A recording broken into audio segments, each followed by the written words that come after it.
Deep within Rome's opulent imperial residence, a lady called Marcia stands at a crossroads, poised to alter the destiny of an entire empire. You handle his evening wine ritual with steady precision.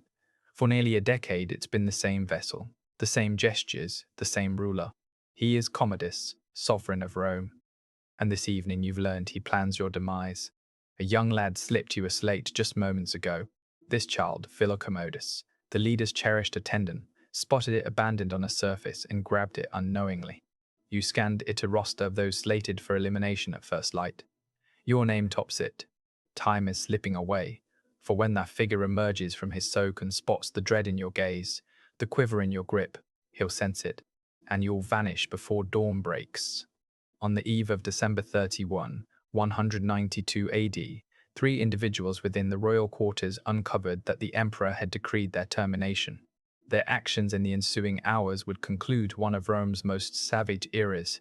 To grasp their motives, you must comprehend the atrocities this individual unleashed over a dozen years of unchecked authority.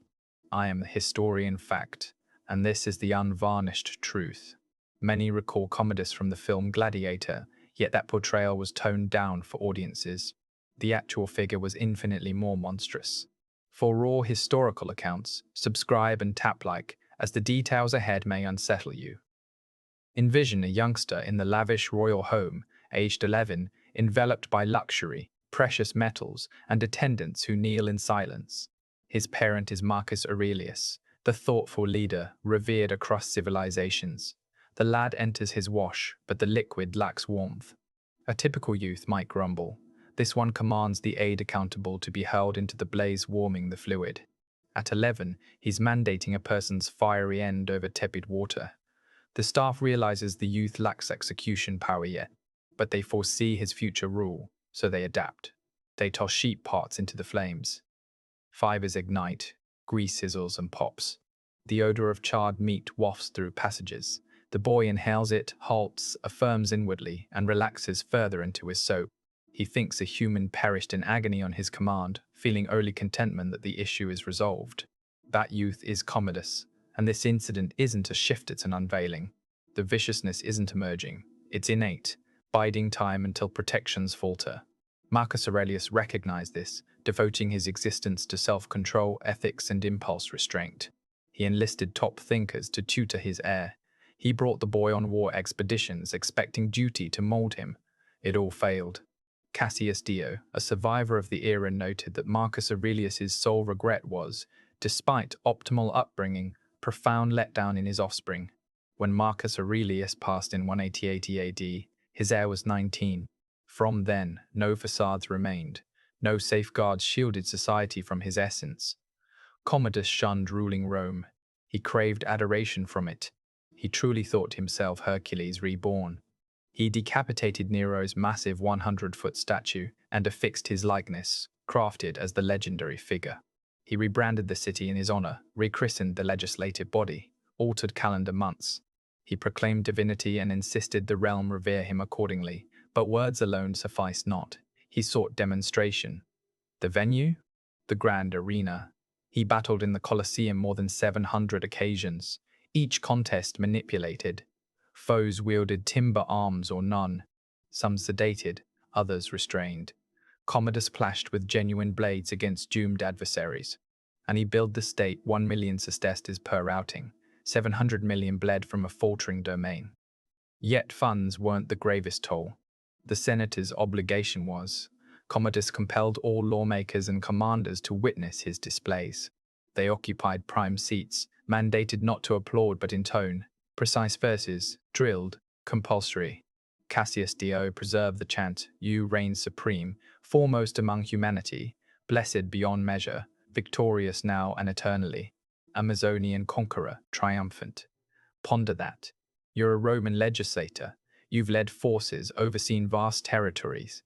Now, in the Colosseum's forefront, voice straining, perspiration streaming, bellowing accolades at a figure pummeling a bound, impaired rival with a faux blade. And you realize if the ruler glimpses you silent, if your zeal appears insincere, your name joins a roster. Listed individuals rarely endure days. This ritual repeated 700 instances across 12 years. But staged combat satisfied Commodus not. He craved greater horror. He directed troops to round up Rome's impaired citizens, those missing limbs, scarcely mobile. He affixed snake-like appendages to their remnants, mimicking mythic behemoths, then armed them with sponges, not stones, not blades, sponges. Commodus strode in as Hercules, draped in beast hide, wielding a bludgeon, embodying a deity, and slaughtered these souls sequentially before 50,000 onlookers who acclaimed, for dissentment peril the emperor had demonstrated consequences for subdued cheers. C2. One day amid a show, Commodus beheaded an ostrich. He seized the dripping cranium, neck extended, fluid oozing. He approached the elite section housing Rome's mightiest legislators, thrusting the gory remnant near each visage. Silent, smirking, probing for revulsion, terror, any hint beyond utter loyalty to their divine leader. Cassius occupied that spot. He witnessed it. He recounted ripping laurel from his headgear, cramming it in his maw, gnawing frantically as his composure threatened collapse. Uncertain if laughter, wail, or tears loomed, but aware any expression spelled doom. Thus, he masticated foliage and endured. The arena showcased Commodus's lunacy publicly. Palace interiors revealed the intimate horror, far grimmer. Suppose you're summoned to the royal abode. You're female, perhaps a lawmaker's spouse, or plucked from alleys ignorant of elite circles. Irrelevant. Selected for appearance alone, there are 600 such, 300 females, 300 youths from diverse strata. Within, hierarchies dissolve. Aristocrat beside commoner, identically attired, identically purposed, mere possessions. Historian Lampridius chronicled the inner existence. Commodus neglected administration, ignored dispatches, skipped councils. Advisor Perennis managed affairs while the sovereign lounged in steams by day, feasts by night, encircled by beings for exploitation. Each evening, Commodus commanded his partners shared with others under his gaze. Not concealed overtly. He observed. This transcended luster-dominance ceremony, nightly spectacle affirming no one possessed their form. He did contemplate the psyche's toll, not fleeting, but years in a realm where your essence belongs to another, treated as animated decor. And males fared similarly. He shoved Praetorian Chief Julianus into a basin clad in official garb before subordinates, then bade him disrobe entirely and cavort amid the group, banging cymbals like a juvenile entertainer. The empire's security head exposed, degraded, prancing as all observed, voiceless. He seized surgical tools, incising live subjects, not foes, not captives, household members. He observed crimson flow with authentic intrigue. Some expired on the slab beneath his scrutiny. Lampridius stated simply, he drained lives via blades, dubbing it healing practice, cruelty cloaked as science. He immersed 8 times daily, dined submerged amid companions, then ventured to Rome's hallowed shrines, sanctuaries for supplication and solace bearing remnants of nocturnal indulgences. Lampridius noted he profaned these sites with debauchery and mortal essence. Such was palace routine. Inhabitants trapped, mute, for speech invited demise. Silence preserved existence. If you've persisted thus far, you fathom why palace denizens yearned for his end. Leave a remark. Subscribe if unsubscribed, for his familial betrayals follow. In 182, sibling Lucilla dispatched a slayer. The killer concealed in the colosseum with a blade. Scheme straightforward, swift, quiet strike. But the assailant leaped yelling, the lawmakers dispatched this. Words alerted sentries. Killer felled. Commodus endured. And his sanity fractured irrevocably. Lucilla exiled to Capri. Later, an enforcer arrived with imperial directive. She perished. Former empress, isolated, distant from familiarity. Yet slaying Lucilla quenched not. For such a soul, insufficient. Historia Augusta details subsequent acts. He targeted surviving siblings Marcus Aurelius's daughters nurtured by sages of noble lineage. He debased them, historians terming it corruption. Not passion strategy. Bodily communicator Rome, no tie I spare. No boundary I honor.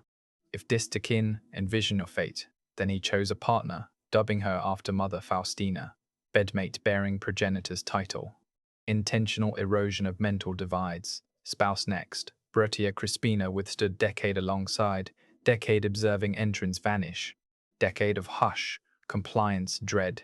Then abrupt infidelity charge. No proof hearing plea. Claim equaled sentence. Banished to Capri. Identical isle. Identical doom. Slain. Post Crispina. Suspicion devoured all. Lawmakers hold nocturnal. Skulls spiked roadside. Corpses riverbound. He annihilated Quintili clan entirely males. Females, offspring. Lineage obliterated. Slaughtered cousin Vitrazia Fina. Commanded deaths of scores resembling a pursued escapee. Crime? Wrong appearance. 12 years this rhythm, doubt, and demise engulfing intimates. None secure, none spared, till a female spied her name listed, resolving survival sufficed no longer. Now you comprehend this figure. Grasp 12-year tyranny, blaze, spectacles, absurd arms, instruments, females, kin, rosters. Back in residence, slate clutched. Your entry premiere, you seek lettuce, seek eclectus, display slate. Lettuce eyes his listing.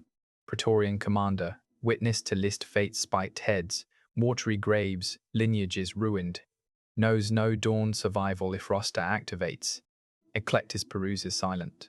Long-time servant, palace maze expert. Aware Commodus's threats brook no bargain, solely end. Trio, single roster, sole choice, scant moments. You know him intimately. Decades wine service. Post-soak, he imbibes invariably. Unvarying habit. Tonight weaponize it. Prepare beverage routinely. Identical vessel, pour. But add toxin, secreted for such crisis. Proximity to Commodus teaches foresight for listed knights. Emperor exits soak, cheerful, anticipating morrow's gladiatorial reveal. You proffer cup. He accepts habitually, sips. Soon abdomen clenches, pallor sets. He heaves fiercely. Form expels venom, resisting. Dozen arena years forged resilience, defying lone measure. Flawed, quaking, seizing, yet persisting. Terror surges, icy. His survival seals your fates, and kins, allies, any rage recalled. Dispatch for Narcissus, youthful grappler, emperor's sparmate, versed in ruler's vigor and current phrasty. Proffer wealth. He consents. Narcissus traverses vacant halls, latest repositioned watch. Silence reigns, save retching beyond portal. Enters. World's mightiest sprawls, semi-aware. Self-proclaimed Hercules, city renamer, mythic slayer before throngs, quivers on stone, upright, impossible. Narcissus grips throat. Commodus awakens, comprehends, clutches wrists, digits rake arms, but lion felling might ebbs. Toxin saps. Senate forced adulator, can't summon aid. Empire rechristner wordless. Deity pretender, strangled by trainer on personal tiles. Brief, not prolonged. Commodus perishes palace floor, December 31, 192 AD. 31. God-believer ends mortal, impotent. Final vision yours. Lawmakers grieved not. Hurl the fighter to the grave pit. Senate destroyer, hook dragged. Statues felled, inscriptions erased, venues restored. Rome reclaimed identity. Successor endured 86 days ere Praetorian slew, auctioning crown, 5 rulers yearly, domain irrecoverable. Marcia terminated 193 AD. Emperor Slayer shared power for women's lot, no monument. Empire advanced. Yet her final 192 Eve merits recall. Dozen years, realm under merciless whim. Lawmakers compelled to idolize pretend warrior. Females acquired, demeaned, discarded. Impaired, costumed as beasts, slain for amusement, kin as warnings. Spouse on fabrication, solo halter, consort. Sans force, rank, influence just vessel. Split-second resolve, awareness in action meant dawn death. Commodus deemed eternal, Hercules, divine. Ended palace ground, trainer choked, lover poisoned, year close. Voiceless, defenseless, perishing as all self-anointed invincibles. The poison courses through his veins, but the emperor's body hardened by countless staged battles refuses to yield so easily. He collapses onto the cold mosaic floor, retching violently as his stomach fights the toxin. Sweat beads across his forehead, his once godlike frame now trembling uncontrollably. You watch from the shadows, heart hammering, knowing one truth. If he survives this attempt, the purge will be merciless. Not just you, your entire circle, anyone he can recall in this fury will vanish by morning. The plan was elegant in its simplicity, born of desperation rather than genius. Poison first to weaken the monster, then force if needed. But Commodus was no ordinary man to kill. Years of mock combat had forged unnatural endurance. His convulsions slow, his breathing steadies just enough to send fresh terror through the room. You signal silently. Narcissus steps forward, the very wrestler who had sparred with him hundreds of times, who knew every feint, every weakness in that supposedly Herculean physique. Laetus had cleared the corridors, Eclectus had silenced the outer guards. No one would interrupt what came next. Narcissus kneels beside the riding emperor. Commodus's eyes flutter open. Recognition flashes. Pure, animal understanding. He reaches up, fingers clawing at the wrestler's thick forearms. But the strength that once snapped lion necks in the arena is gone, sapped by the venom and the violent purging. The grip tightens. Commodus tries to speak, to command, to threaten. Only wet gasps escape. The man who forced 50,000 voices to chant his divinity cannot summon a single syllable now. It ends quickly. Not minutes of struggle, but seconds of final futile resistance. The emperor's body goes limp. The self-proclaimed son of Jupiter, the living Hercules, the god who renamed months and cities, dies naked and broken on his own palace tiles. December 31, 192 AD, age 31. The last thing those arrogant eyes saw was not a cheering crowd or a cowering senate. It was the face of the woman who had poured his wine for a decade, the woman whose name stood first on his execution list. The palace remains eerily quiet for several long minutes. No one dares move until a kiss confirms the pulse is gone. Then, swift action, the body is wrapped, hidden. Messengers slip out into the night to alert key allies. By dawn, the Praetorian Guard already quietly realigned by Laetus will control the city gates and the grain supply. When morning comes, Rome wakes to astonishing news. The emperor is dead, not in glorious combat, not ascending to godhood. Strangled in his sleep after a failed poisoning, the Senate does not weep. Instead, they move with startling speed. Decrees fly de mesure memoria. Every statue of Commodus is toppled. His face is chiseled off public monuments. Inscriptions bearing his name are erased or defaced.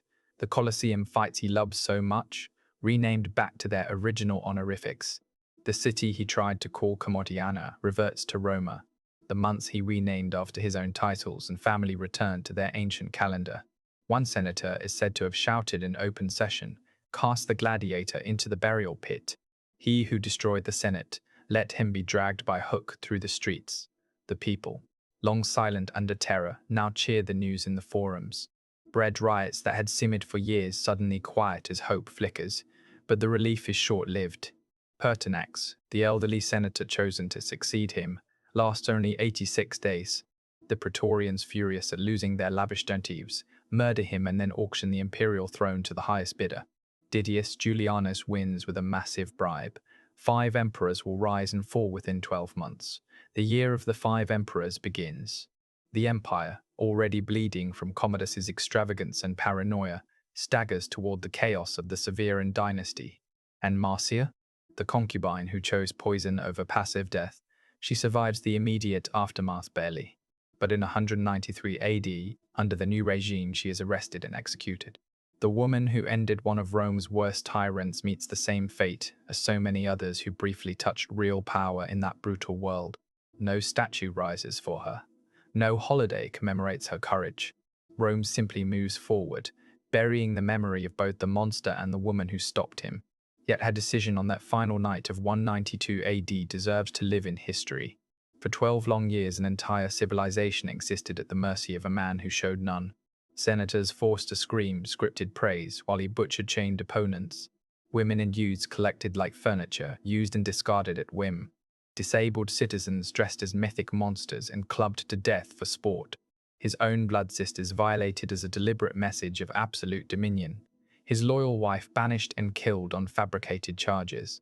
Entire families erased because someone looked too much like a fugitive.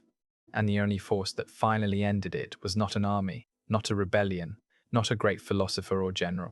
It was one woman, one hidden vial, one moment of resolve in a dark corridor. Sometimes the hand that pours the wine is the hand that ends the empire. True monsters die when those closest to them finally choose to stop being afraid. The script continues seamlessly from part 2, maintaining the same tone, pacing, and retention style. Word count is calculated via standard white space spitting. Deep breath. The emperor is dead, but the story doesn't end with a corpse on marble.